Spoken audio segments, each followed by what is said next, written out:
พี่น้องบนทุกคนเด้อมื้อนี้นะทุกคนก็คือสงกรานต์มาแล้วเนาะข้าวสิออกไปหาส่งธาตุส่งพระธาตุเพิ่นเขาเต็มถ้าเดี๋ยวออกไปยู่อัน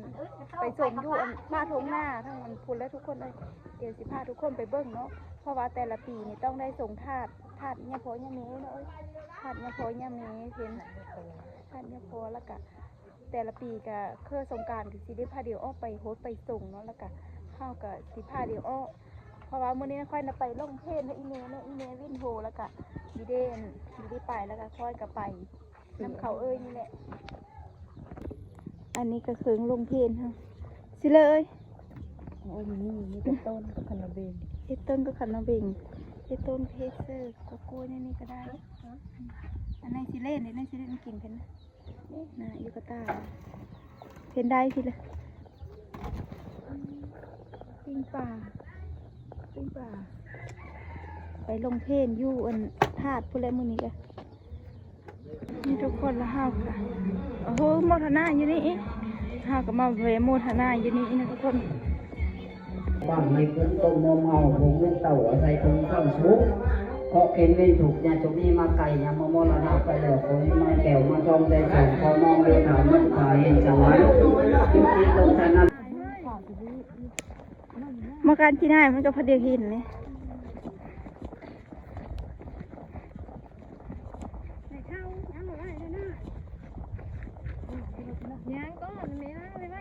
พุกไปน้ำโก้อีเติ้งคุณละนี่ทุกคนตอนนี้ข้าวกันยางสิฮอดแล้วเนาะ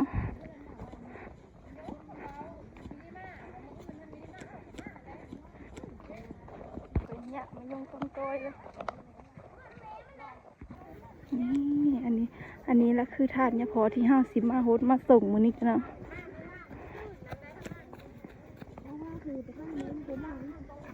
ตอนนี้ก็ออกมาหลายคนเลยนะทุกคน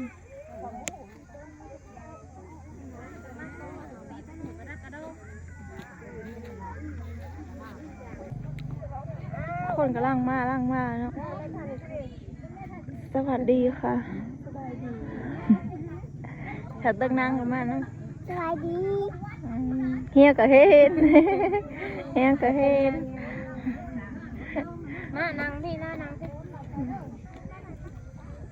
น่าไปลิ้นให้ประเทศนั่นนะอย่าพี่สาวหน่อยก็มาเฮ้ยไปกินนี่มันนั่งประเสริฐเนื้อเขา3แสนนี่เขา3แสนทุกคนนี่พอซีนค่ะจะเสด็จลงมาสบายดีมาเพราะพายุอันนี้เราลงพอดีมาเนี่ยก็คือน้องสาวทุกคนนี่นะคะผมว่าอันนั้นว่าสุดงามมีเธอมาเบิ่งว่านนี่นะที่ลายเด้สุดกันสีโบจะแจ๊อยู่มันอารวาสได้ชุดยาลายนะเอาไปเอาไปนั้นจ้ามาห่อแล้วก็จัดผ้าข้าวเรียบร้อยนะทุกคนนี่อันกินไว้นี่เห็ดเพนเธอยังคู่มือนี่ไงโคแมงแข้งโคจินน่ายนึ่งผักต้มหน่อไม้มีเจียวปลาแดกหอมก็ทั้งหมดในนั้นสิเล่นนี่อันนี้ก็มีปิ้งปลาค่ะก้อยไข่มดแดงนึ่งผักเหมาะหน่อไม้มกป่าอย่าเป็นยาคู่ด้วยค่ะตอนนี้คนกับมาโฮมเดียวหลายแล้วนะเขายังโม่ทาหน้าผู้ทันได้โม่กับทันได้โม่แต่ละไฟน้ำโม่แล้วไฟโม่ยุ่นยังพอ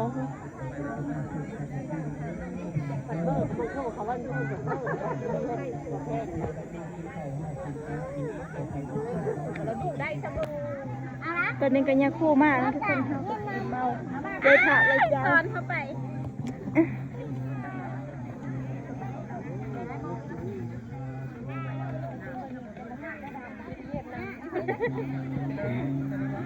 นี่เด้อพอดีไทยมาหลาย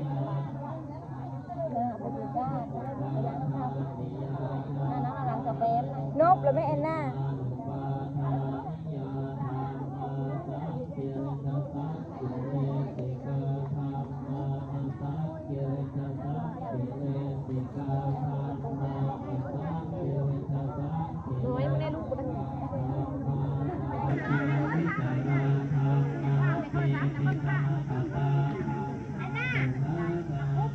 เอากรุ๊บ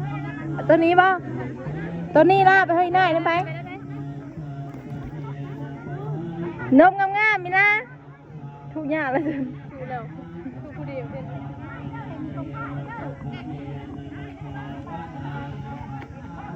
น้ำนกเมลิกาเดย์เขาลงจะแทนน้ำตั้งๆกันเลยนก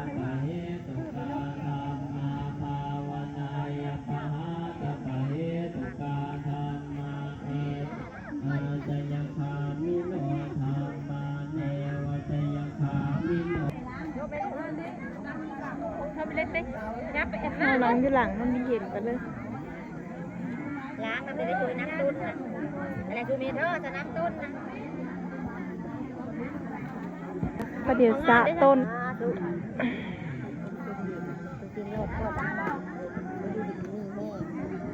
สลิดมาทางนี้ได้ก็ว่าเธออยู่ดีมีเธอลำเธอโรยได้หาเงินหาคำก็เธอได้เธอมี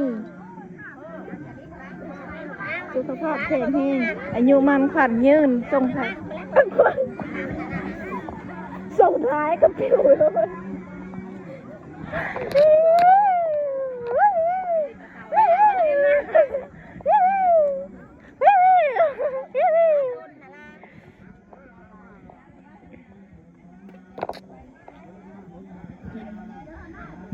เขากำลังเป็นโฮสต้นอันเพื่ออันมั่นเนาะเปรี้ยวเปรี้ยวเปรี้ยวไม่ได้ยินอะไรเลยของที่กระโปรงพ่อคือก็ยังไม่ได้ยิน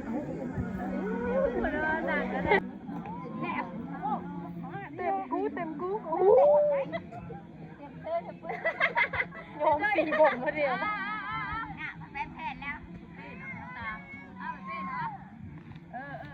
จะเอาแผ่นแล้วน้ามาแผ่นแล้วนะเอาไว้แล้วคือเราไปพัด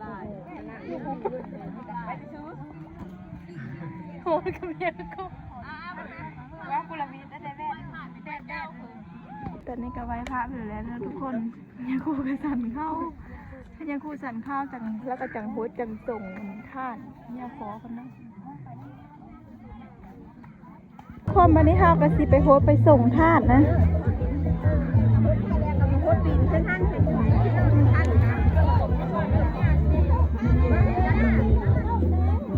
เอาน้ำอบน้ำหอมไปโฮส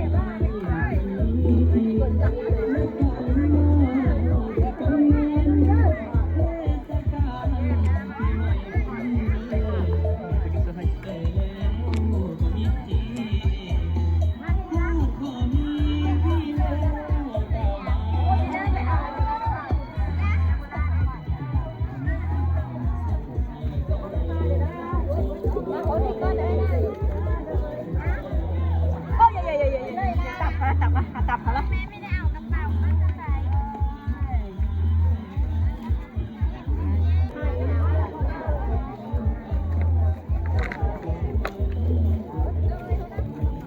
เอาแล้วชูมีโฮสบอก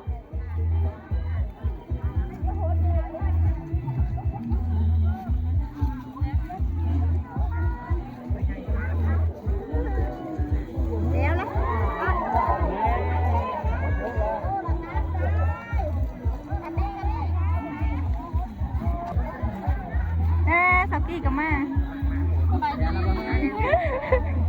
แล้วไปกินตำเลย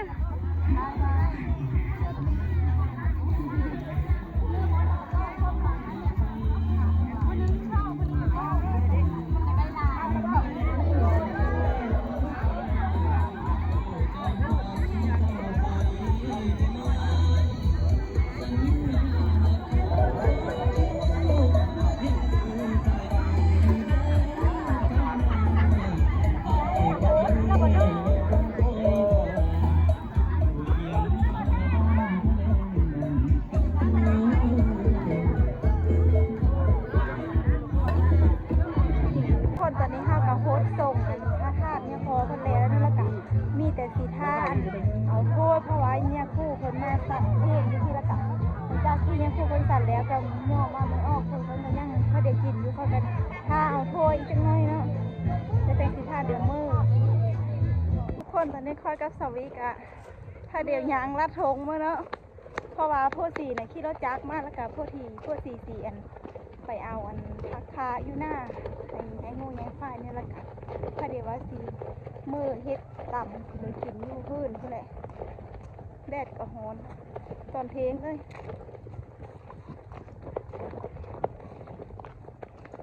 ขึ้นมาเพิ่นกูก็ได้เลย